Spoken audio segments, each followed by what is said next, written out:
Ng video call na aresto sa wakas ang isang wanted sa panggagahasa ng isang dalagita. Ang senior citizen na suspect kasi kinontak pa ang biktima. Nakatutok si EJ Gomez. Matapos ang 3 taong pagtatago, naaresto sa Tondo, Maynila ang isang lalaking sospek sa panggagahasa sa isang dalagitang 13 anyos. Ang sospek lololohan pa raw kung ituring ng biktima.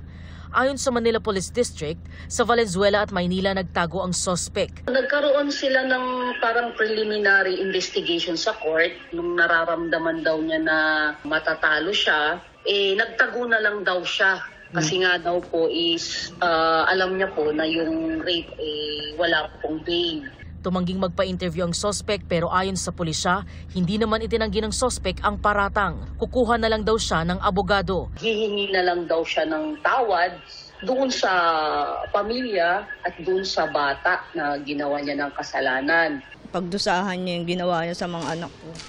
Sobrang sakit po talaga sa aming mag-asawa. Ayon sa pulisya, mismong ang biktima ang nakaalam ng lugar na pinagtataguan ng sospek. Ang sospek kasi naka-video call pa raw ng biktima. Nung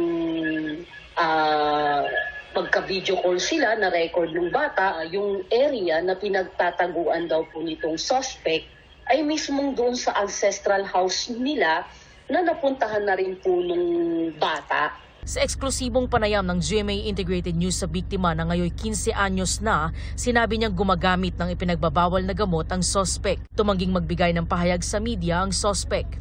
Nahaharap siya sa kasong rape by sexual assault, alinsunod sa Section 5B, Article 2 ng Republic Act 7610 o Special Protection of Children Against Abuse, Exploitation and Discrimination Act. Para sa GMA Integrated News, EJ Gomez, Nakatutok, 24 Oras.